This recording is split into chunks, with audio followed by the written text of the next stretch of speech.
منهم من يمشي على بطنه ومنهم من يمشي على رجلين ومنهم من يمشي على أربع يخلق الله ما يشاء إن الله على كل شيء قدير। প্রশংসা আল্লাহর জন্য, শান্তি অবতীর্ণ হোক আমাদের প্রিয় নবীর প্রতি সাল্লাল্লাহু আলাইহি ওয়াসাল্লাম।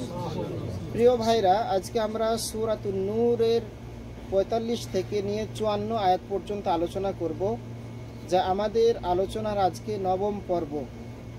আমরা আজকে বিভিন্ন বিষয় নিয়ে আলোচনা করব। আমরা আগের আয়াতগুলোতে দেখেছি আল্লাহ মুমিনদের উদাহরণ দিয়েছেন, কাফিরদের উদাহরণ দিয়েছেন। এখনকার যে আয়াতগুলো আলোচিত হবে, বাকি এক শ্রেণীর মানুষ রয়েছে যারা মুমিনও নয় কাফিরও নয়, মাঝামাঝি হলো তারা। কারা? তারা হলো মুনাফিক। মুনাফিকদের নিয়ে আজকে আমরা আলোচনা করব। আল্লাহ তাআলা আলোচনা করেছেন। তার পূর্বে আমরা আলোচনা করব যে আল্লাহ তাআলার প্রত্যেকটি সৃষ্টি আল্লাহর প্রশংসা করে, তাসবিহ পাঠ করে। আমরা দেখব আল্লাহর সৃষ্টি কিরকম। আল্লাহ বলছেন ওয়াল্লাহু খালাকা কুল্লা দাব্বাতিন মিম্মা। আল্লাহ সমস্ত জীব জন্তু সৃষ্টি করেছেন পানি হতে। কি হতে? পানি হতে সৃষ্টি করেছেন। ফামিনহুম মান ইয়ামশি আলা বাতনি। তাদের মাঝ থেকে কিছু প্রাণী রয়েছে যারা বাতনের উপর ভর দিয়ে চলাফেরা করে। বাতন মানে কি? পেটের উপর ভর দিয়ে চলাফেরা করে। এদেরকে বলা হয় সরীসৃপ প্রাণী।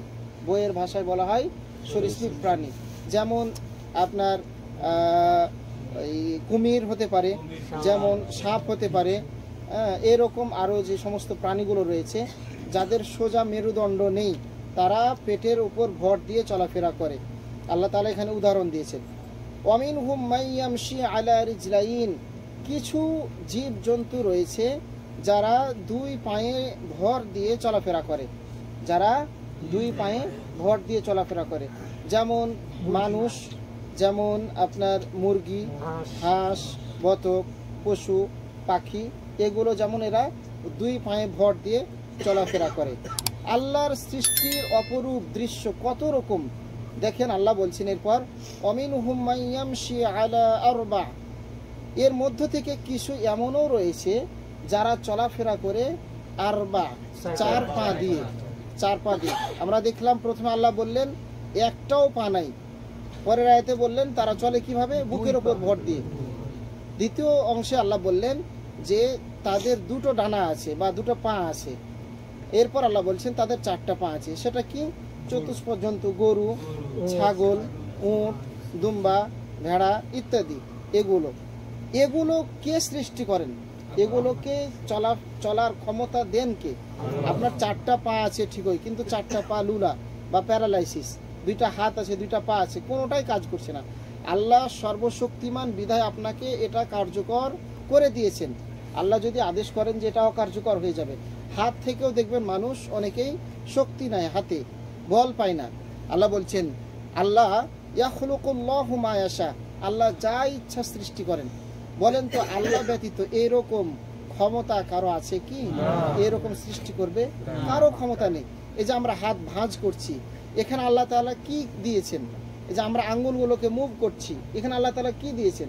এই যে আমরা মনে করি যে এই আঙ্গুলের মাঝে এই যে চামড়াগুলো ভাঁজ হয়ে আছে না, আল্লাহ তো এমনিতে অনর্থক এগুলা সৃষ্টি করেন নাই। আল্লাহ আপনি যাতে আঙ্গুলের গিরাগুলোকে ভাঁজ করতে পারেন, মুভ করতে পারেন, ভাত খেতে পারেন, আপনার নিত্য প্রয়োজনীয় কাজ যখন যেটা যেভাবে দরকার আপনি সেটা মুভ করতেছেন। এগুলো যারা রোবট তৈরি করে তারা কিভাবে করতে পারে? এভাবে করতে পারে না। এজন্য আল্লাহ বলছেন আল্লাহ কোনোটাই অনর্থক সৃষ্টি করেননি। আপনার নাকের মধ্যে আল্লাহ তাআলা যে চুল দিয়েছেন সেটা আপনাকে হাজার ক্ষতিকর ভাইরাস থেকে আপনাকে রক্ষা করছে। আপনি মনে করছেন যে আপনার জিহ্বা কেন সবসময় ভিজা থাকে? আপনার জিহ্বা যদি কোনো 1 মিনিটের জন্য শুকিয়ে যায়, দেখেন তো আপনি কেমন ছটফট করেন। দেখবেন প্রত্যেকটা জীবিত মানুষের জিহ্বা সবসময় ভিজা থাকে। এটা একটা বৈজ্ঞানিক সায়েন্স যে মানুষ যতক্ষণ জীবিত আছে ততক্ষণ তার জিহ্বাটা ভেজানো আছে। যদি জিহ্বা ভেজানো না থাকে, জিহ্বার মধ্যে যদি থুথু না থাকে, তাহলে আপনি বাঁচবেন না। আপনি যখন ঘুমিয়ে থাকেন গরমের সময়, দেখবেন যে জিহ্বা শুকায় গেছে, তখন আপনি ঘুমের মধ্যে পানির জন্য কি করছেন? ছটফট করছেন। আল্লাহ তাআলা বলছেন ইয়াখলুকুল্লাহু মা ইয়াশা, আল্লাহ যা ইচ্ছা তাই সৃষ্টি করে থাকেন। ইন্নাল্লাহা আলা কুল্লি শাইইন কাদির, কেননা আল্লাহ তাআলা সকল বিষয়ে ক্ষমতাবান। আল্লাহ তাআলা যেটা ইচ্ছা সেটা করতে পারেন, এখানে কেউ বাধা দেওয়ার নেই। এরপরে আল্লাহ তাআলা বলছেন লাকাদ আনসালনা আয়াতিন মুবায়্যিনাত, আমি তো সুস্পষ্ট নিদর্শন অবতীর্ণ করেছি। আল্লাহ তাআলা মানুষকে ঈমানদার বানানোর জন্য যখন তারা যে আবদার করেছে, যে দাবি করেছে, আল্লাহ তাআলা তা পূর্ণ করেছে। মক্কার কাফের মুশরিকরা বলল যে চাঁদকে যদি তুমি দ্বিখণ্ডিত করতে পারো তাহলে আমি তোমার প্রতি ঈমান আনবো, বলে নাই তারা? আল্লাহ রাসূল সাল্লাল্লাহু আলাইহি ওয়াসাল্লামের মুআজিজা চাঁদ কি দ্বিখণ্ডিত হয় নাই? দ্বিখণ্ডিত হয়েছে। এগুলো হচ্ছে আল্লাহর মুআজিজা, আল্লাহর স্পষ্ট নিদর্শন। আল্লাহ বলছেন যে আমি তো সুস্পষ্ট নিদর্শন অবতীর্ণ করেছি। আল্লাহু ইয়াহদি মান ইয়াশাউ ইলা সিরাতিন মুস্তাকিম, এগুলো দেখে আল্লাহ যাকে চান তাকে সরল সঠিক পথের অধিকারী করেন। মানে যারা ঈমানদার, যাদের কপাল ভালো, নসিব ভালো, তারা ঈমানদার হয় এগুলো দেখে, এগুলো প্রমাণগুলো দেখে। আর যারা কপাল পোড়া, এগুলো দেখা সত্ত্বেও তারা কুফরি করে, অস্বীকার করে, তাদের কথাকে আবার ঘুরিয়ে নেয়। আমরা দেখলাম যে এই আয়াত দুটিতে আল্লাহ তাআলা তার যত সৃষ্টিকুল রয়েছে সব কিছুই যে তার প্রশংসা করে, এগুলো আমরা স্পষ্ট পেয়েছি। এবং আল্লাহ তাআলার সৃষ্টি কত ধরনের হতে পারে আমরা তার কিছুটা নমুনা পেয়েছি। আমরা যদি আরও বিস্তারিত তাফসিরে যাই তাহলে আমরা দেখব সামুদ্রিক যত প্রাণী রয়েছে, যত রঙের মাছ রয়েছে, যত ধরনের কীট পতঙ্গ রয়েছে, সামুদ্রিক জলজ যে প্রাণীগুলো আমরা গুণে শেষ করতে পারবো না যে কত ধরনের সেখানে মাছ রয়েছে, কত ধরনের সাপ রয়েছে, কত ধরনের শামুক রয়েছে, এগুলো আমরা শেষ করতে পারবো না। আচ্ছা বলেন তো যে একটা মাছের গায়ে কে রং দিল কত সুন্দর করে তুলিতে? দেখবেন যে পুঁটি মাছটা ধরেন, পুঁটি মাছ তো সবাই চেনেন, পুঁটি মাছের গায়ে লেজের উপরে কিন্তু এক ফোঁটা লাল রং থাকে। আচ্ছা বলেন তো প্রত্যেকটা পুঁটি মাছের গায়ে এই রংটা কে দিল বলেন তো? পানির ভিতরে কে দিল? এটা এ ক্ষমতা কার? হাজার রঙের একটা মাত্র আমরা বললাম। এরপরে ধরেন কি যে গ্রাস কাপ মাছ রয়েছে, অন্যান্য যে সুন্দর সুন্দর মাছগুলো রয়েছে, শুধু মাছের কথাই নয়, যত ফল মূল রয়েছে এক এক আমে এক এক স্বাদ। আম সবগুলোই, খেজুর সবগুলোই, এক এক খেজুরে এক এক স্বাদ। আল্লাহ তাআলা কাঁঠালটার দিকে দেখেন, বেদানার দিকে দেখেন, আরও অন্যান্য যত ফলমূল রয়েছে প্রত্যেকটাকে আল্লাহ তাআলা থরে থরে কিভাবে সুন্দর করে সাজিয়েছেন। এলা আপনি করেছেন? আমি করেছি? আমরা করি নাই, আল্লাহই করেছেন। এই বিষয়গুলো আল্লাহ তাআলা এখানে তুলে ধরেছেন। এরপর আল্লাহ তাআলা বলছেন যে এত মানে জাজ্জল্য স্পষ্ট নিদর্শন দেখার পরেও কতিপয় মানুষ রয়েছে যারা এগুলোকে বিশ্বাস করে না, আল্লাহর প্রতি অবিশ্বাস স্থাপন করে থাকে, অর্থাৎ মুনাফিকি করে থাকে। আল্লাহ তাআলা বলছেন ওয়ায়াকুলুনা আমান্না বিল্লাহি ওয়া বির রাসূল, এদের মাঝ থেকে মানে মানুষদের মাঝ থেকে কতিপয় মানুষ রয়েছে যারা বলে আমরা আল্লাহ ও তার রাসূলের প্রতি ঈমান আনয়ন করলাম, মানে আল্লাহ সর্বশক্তিমান আমরা দেখলাম, তার প্রতি ঈমান আনলাম এবং আমরা আনুগত্য স্বীকার করছি আল্লাহ এবং আল্লাহর রাসূলের। যা তারা বলবেন আমরা সেগুলো স্বীকার করতে বাধ্য এবং মানব। কিন্তু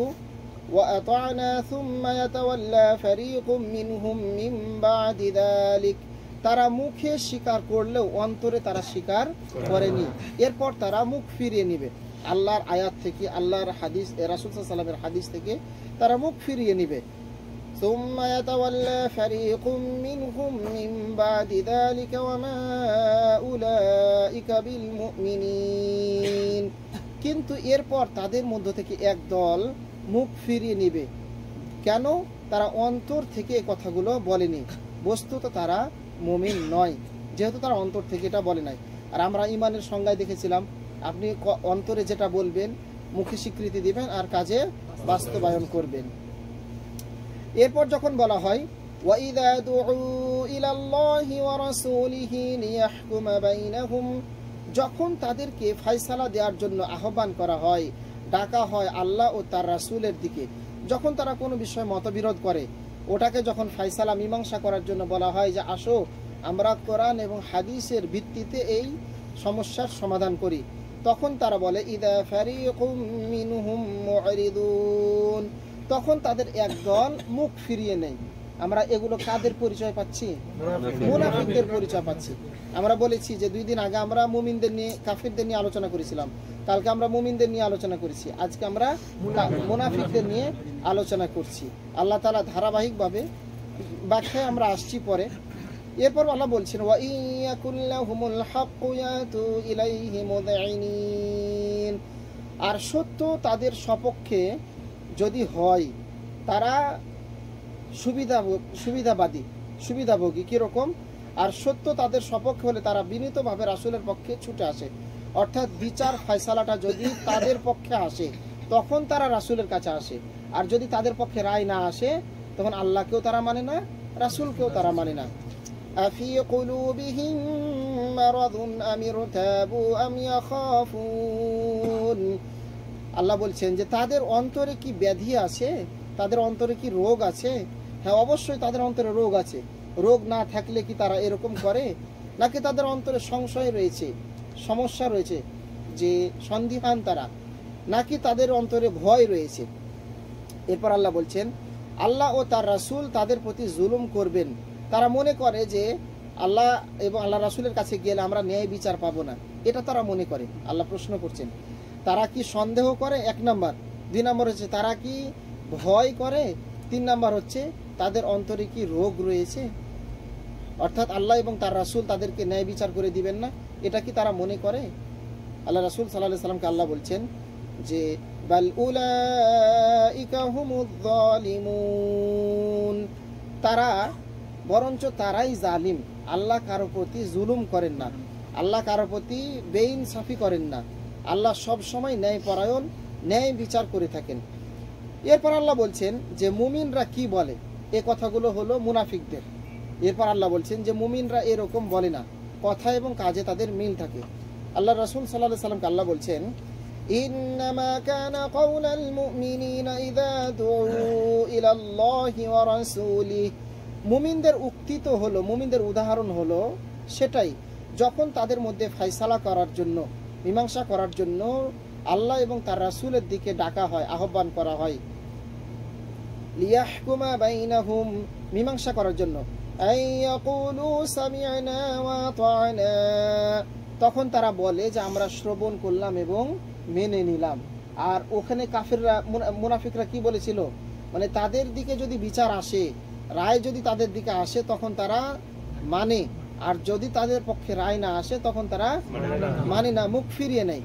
আর মুমিনরা কি বলে যে সিদ্ধান্ত যেটাই হোক, আমার পক্ষে রায় আসুক অথবা না আসুক, তারা আনুগত্য করে কার? আল্লাহ এবং তার রাসূলের। এটাই বলছে যে তারা বলে আমরা শ্রবণ করলাম এবং মান্য করলাম। ওয়া উলাইকা হুমুল মুফলিহুন, আর আল্লাহ বলছেন যে এরাই হলো সফল কাম। আর আগের আয়াত আল্লাহ কি বললেন? ওয়া উলাইকা হুমুয যালিমুন, তারাই হলো জালেম। আর মুমিনদেরকে আল্লাহ লক্ষ্য করে বলছেন যে এরাই হচ্ছে সফল কাম, এরা ব্যর্থ নয়, এরাই সফল কাম। এরপর আল্লাহ বলছেন ওয়ামান ইউতি'ইল্লাহা ওয়া রাসূলাহু ওয়া ইয়াখশাল্লাহ, যে ব্যক্তি আল্লাহ এবং তার রাসূলের আনুগত্য করে এবং আল্লাহকে ভয় করে, ওয়ায়াত্তাকহি, এবং তাকে তার অবাধ্য হয় না, ফাউলাইকা হুমুল ফাইজুন, আর এরাই হলো সফল কাম। ফাইজ মানে বিজয়ী, এরাই হলো বিজয়ী।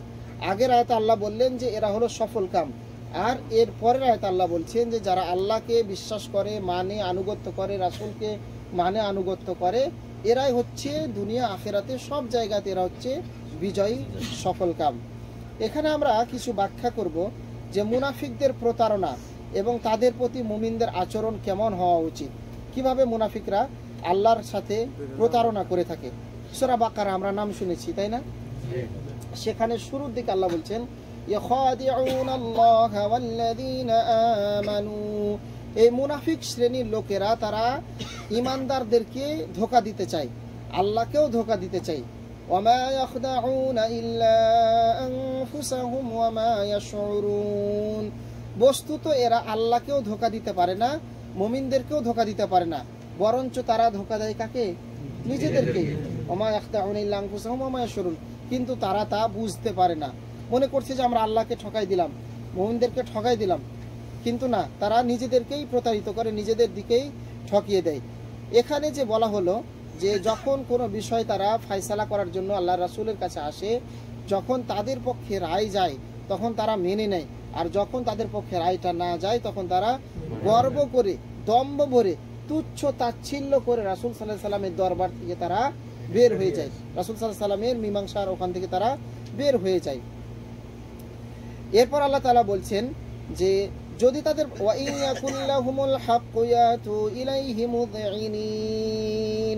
যদি দেখে যে তাদের সেখানে কোনো সুবিধা আছে তাহলে তারা একেবারে ছুটে আসে, ডাকতে হয় না, যেহেতু তাদের সুবিধা রয়েছে।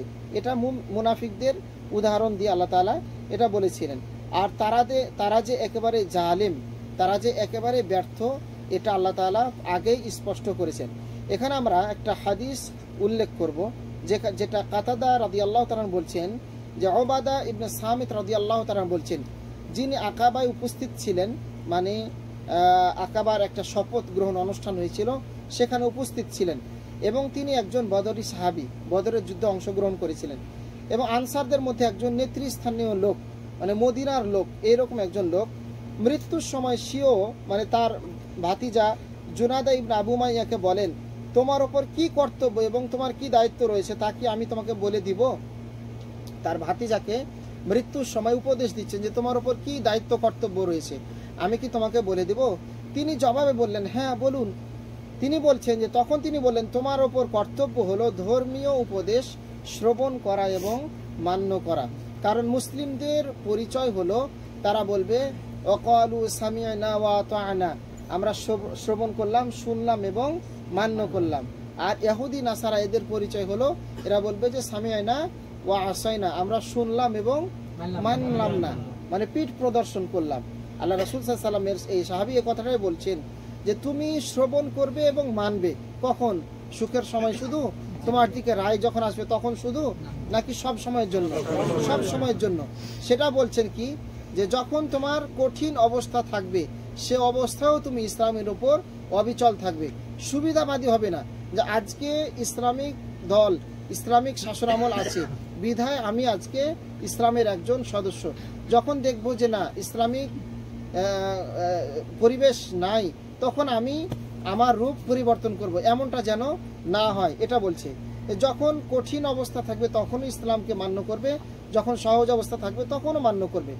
তোমার যখন দুঃখ থাকবে, যখন তোমার সুখ থাকবে, উভয় অবস্থায় ইসলামকে মানতে হবে, শুনতে হবে।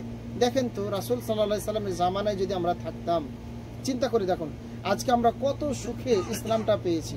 ওই সময় কত ত্যাগ তিতিক্ষার মাধ্যমে তারা ইসলামটাকে প্রচার প্রসার করেছেন। একটা হাদিসের জন্য হাজার হাজার মাইল তারা পাড়ি দিয়েছেন। বেলাল রাদিয়াল্লাহু তাআলার জীবনী পড়ুন, খাব্বাব রাদিয়াল্লাহু তাআলার জীবনী পড়ুন, খবাইব রাদিয়াল্লাহু তাআলার জীবনী পড়ুন, মুসআব ইবনে উমাইর রাদিয়াল্লাহু তাআলার জীবনী পড়ুন। যখন মুসআব ইবনে উমাইর রাদিয়াল্লাহু তাআলা মদিনার সবচেয়ে শ্রেষ্ঠ ধনীর একজন সন্তান ছিলেন, তিনি যখন রাসূল সাল্লাল্লাহু আলাইহি ওয়াসাল্লামের ইসলাম গ্রহণ করলেন, মক্কা থেকে মদিনায় যখন হিজরত করলেন, তিনি এতটাই ধনী ছিলেন যে একটা পোশাক একবার পরিধান করে দ্বিতীয়বার আর পরিধান করতেন না। তিনি এতটাই ধনী ছিলেন, ধনীর দুলাল ছিলেন, সন্তান ছিলেন, যত দামিও সবচাইতে দামি আতর তিনি ব্যবহার করতেন, তার চাইতে দামি সুগন্ধি কেউ ব্যবহার করতে পারতো না। রাসূল সাল্লাল্লাহু আলাইহি সাল্লামের কাছে যখন তিনি মদিনায় ছুটে গেলেন, দেখা গেল যখন তিনি মৃত্যুবরণ করলেন উহুদ যুদ্ধে, কোথায় মারা গেছে? উহুদের যুদ্ধে তিনি শাহাদাত বরণ করেন। তখন তিনি কাফনের কাপড়টা গোটা পান নাই, পুরোপুরি কাফনটা পান নাই, অথচ একটা পোশাক তিনি দ্বিতীয়বার পরতেন না। ওই অবস্থায় কি তারা ধর্ম পরিহার করেছিলেন? দিনকে ত্যাগ করেছিলেন? দিনকে ত্যাগ করেন নাই। আমরা যদি একটু কঠিন পরিস্থিতিতে পড়ি, মনে করি যে আমরা দেশে গেলে মনে হয় দাড়ি কাটতে হবে, কারণ এখন পুলিশ আমাকে ধরে নেবে।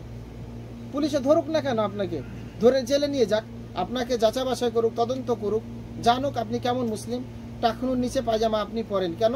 মনে করেন যে টাকনুর উপরে পায়জামা পরলে মনে হয় আমাকে জঙ্গি জঙ্গি বলবে।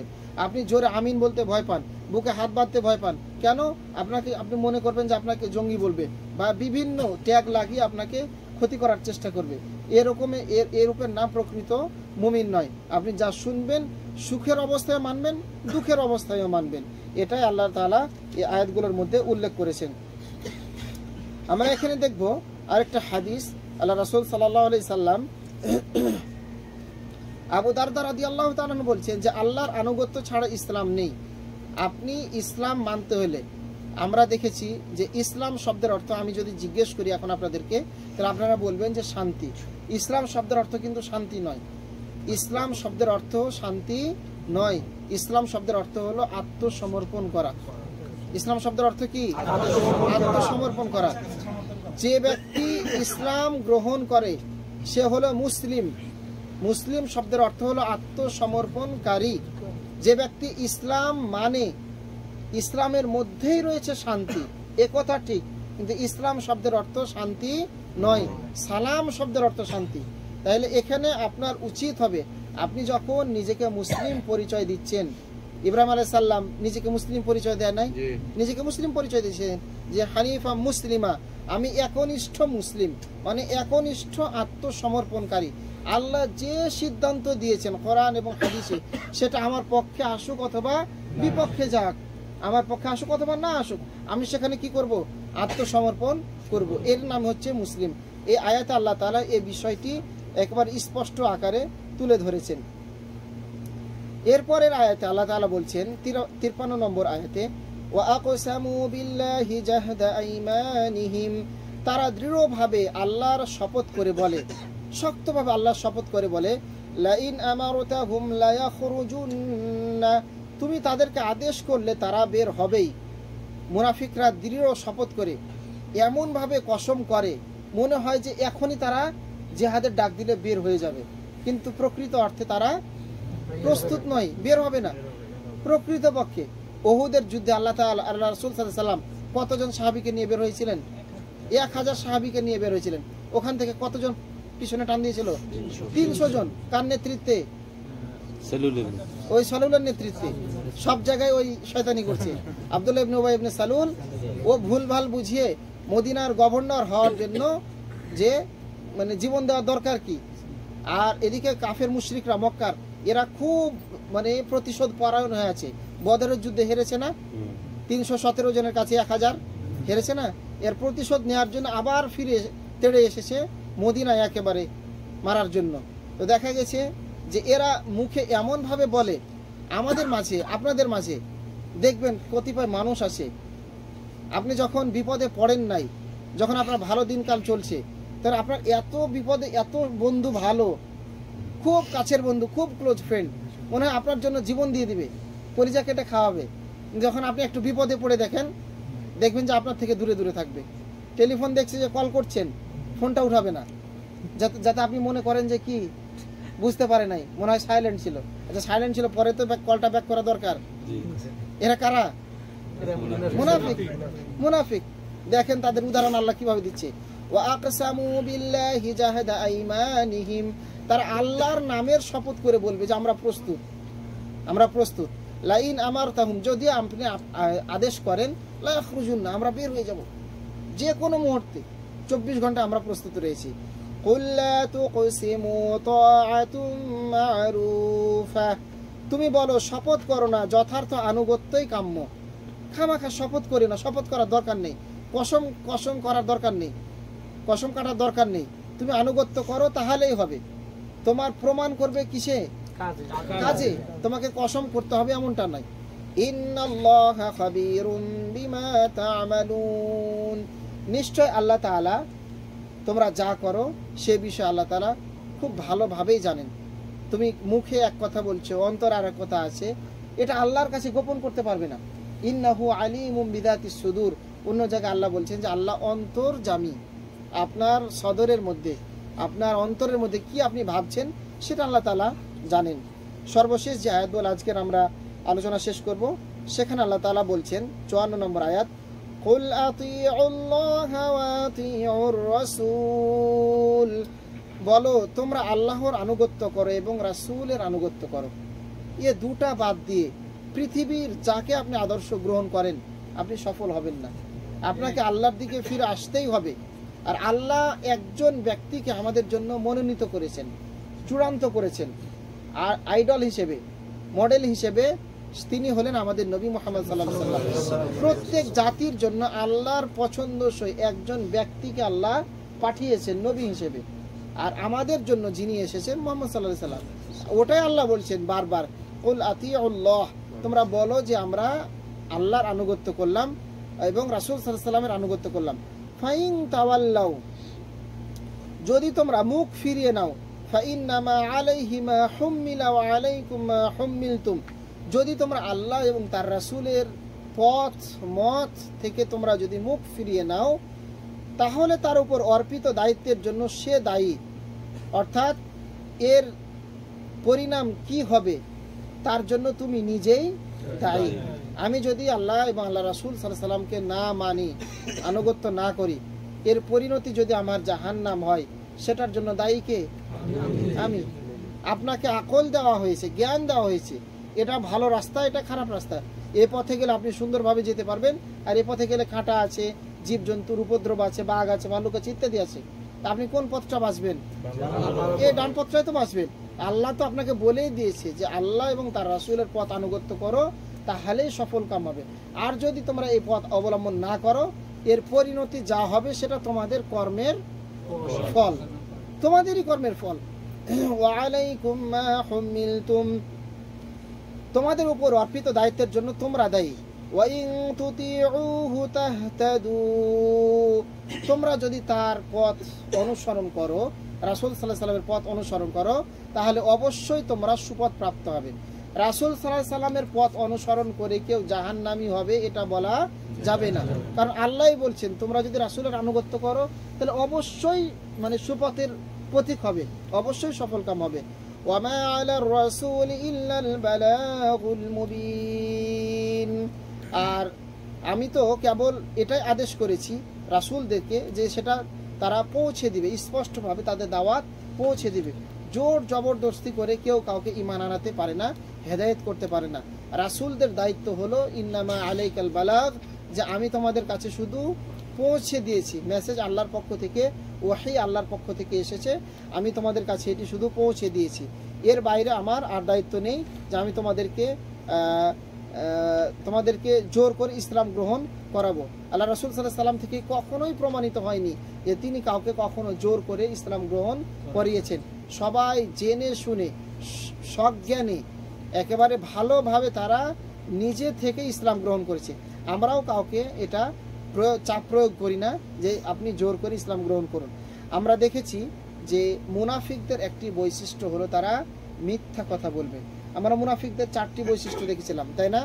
একটা হাদিসে 3টি আর একটা হাদিসে 4টি। আমরা সংক্ষেপে সেটি আলোচনা করব।